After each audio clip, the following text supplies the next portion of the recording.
credit reports after they're pulled? Put them in the deal jacket, right?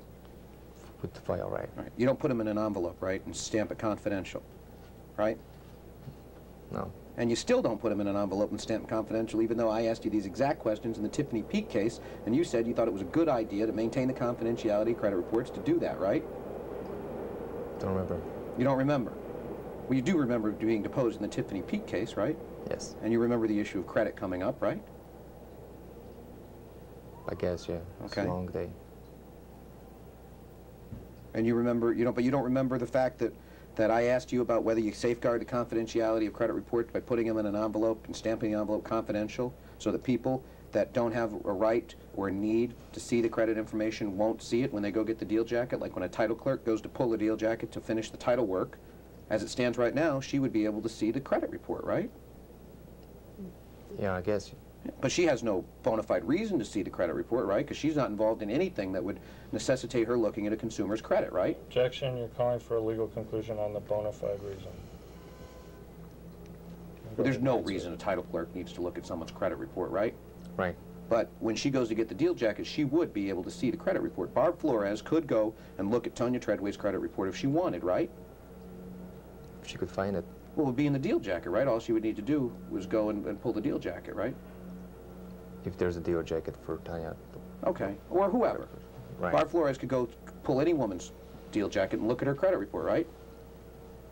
Pull the credit report? Pull it right out of the deal jacket. It's Well, right she in the could, deal but jacket, right? It's in the deal jacket, yes. And she could pull it right out of the deal jacket, right?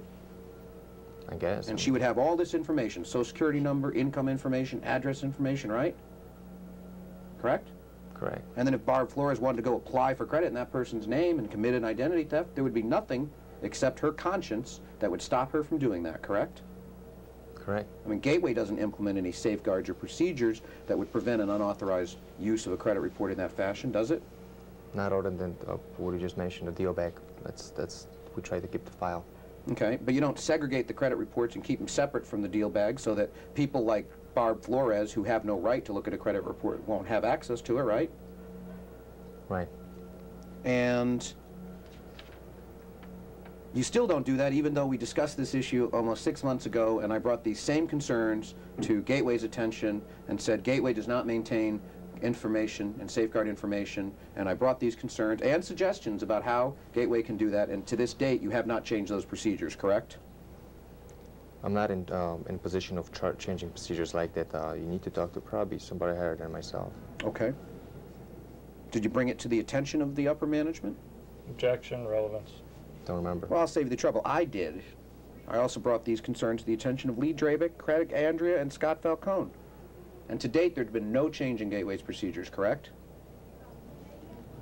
I don't know when did you bring that up, but In the depositions in the Donna Bean case. I deposed you in the Tiffany Peak case. But in the Donna Bean case, I had extensive discussions with Craig Andrea, Lee Drabick, and Scott Falcone about some of these concerns. And my only question to you is, though, there's been no change in the procedures in the last year, has there? no.